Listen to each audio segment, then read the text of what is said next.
सहारनपुर थाना बेहट विधानसभा में hoarding banner विवादित रुकने का नाम नहीं ले रहे हैं, जिसमें बजरंग दल के द्वारा विरोध किया जा रहा है, तो वहीं भीम आर्मी जय भीम संगठन आयशा और विजय लक्ष्मी के समर्थन में खड़ा नजर आ रहा है। एक तरफ बजरंग दल आयशा और विजय लक्ष्मी के होर्डिंग बैनर हटवाने को लेकर विरोध कर रहा है, तो वहीं दूसरी ओर भीम आर्मी जय भीम संगठन आयशा के समर्थन में होर्डिंग बैनर लगाए जाने पर अड़े हुए हैं। वहीं आज सहारनपुर रिजर्व पुलिस लाइन पहुंची आयशा उर्फ विजय लक्ष्मी ने एसएसपी से प्रार्थना पत्र देकर न्याय की गुहार लगाई। आयशा और विजय लक्ष्मी होर्डिंग बैनर के पूरे प्रकरण पर जानकारी देते हुए बताया कि उनके द्वारा बेहट विधानसभा में गणतंत्र दिवस, मकर संक्रांति, लोहड़ी और अन्य चीजों को लेकर शुभकामनाएं संदेश के होर्डिंग बैनर लगवाए गए थे, जिसका उद्देश्य केवल सौहार्द और खुशी का संदेश देना था। लेकिन होर्डिंग बैनर लगने के बाद बजरंग दल के प्रांत बल उपासना के प्रमुख हरीश कौशिक के द्वारा इसको लव जिहाद से जोड़ते हुए गलत बयानबाजी शुरू कर दी गई है।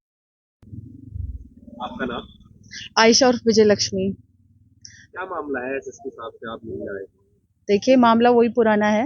हमने गणतंत्र दिवस के उपलक्ष्य में नगर पंचायत बेहट वार्ड नंबर 3 से मैं सभासद हूँ, तो इसलिए मैंने गणतंत्र दिवस की शुभकामनाएं देने के लिए भीम आर्मी के बैनर तले जो है हमने वो लगवाए थे अपने शुभकामनाओं के होर्डिंग्स।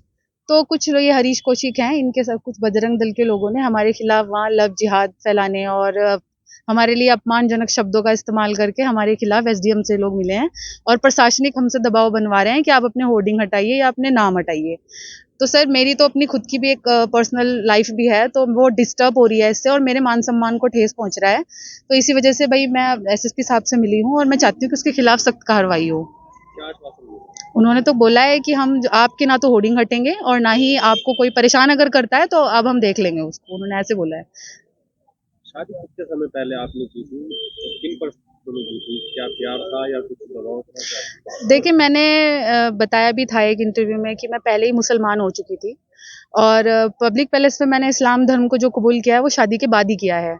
तो मेरे हस्बैंड ने और जो मेरे फादर इन लॉ हैं, अभी हयात हो चुके हैं, उन्होंने मेरी मदद की थी इस्लाम को मतलब एक्सेप्ट करने के बाद। तो शादी मैंने तभी उसी परिस्थिति में की थी। तो वो बात पुरानी है, वो 6-7 साल मतलब पुरानी भी नहीं कह सकती। मैं 19 साल पुरानी मुसलमान हूँ और 13 साल मेरी शादी को हो गए हैं।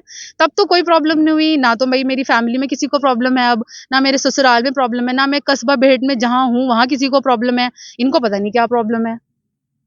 आपके साथ भीम आर्मी के लोग भी खड़े हैं जी। चंद्रशेखर की बात करें, सांसद है, क्या उनसे आपने कोई अपील किया, उनसे मिली है या उनका आपके पास फोन चुका है?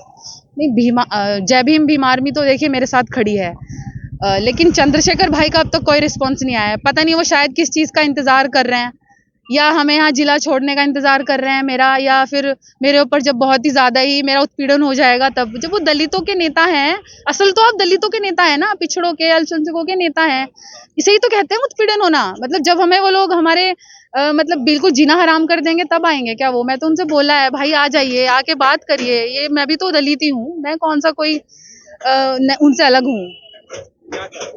मैं चाहती हूँ मेरी मदद हो, मेरा मान सम्मान है, मैं भी तो देश की बेटी हूँ, मैं कौन सा कोई बाहर से आई हूँ। जब मेरा मान सम्मान भी तो मान सम्मान है, मेरी सिक्योरिटी भी तो सिक्योरिटी है।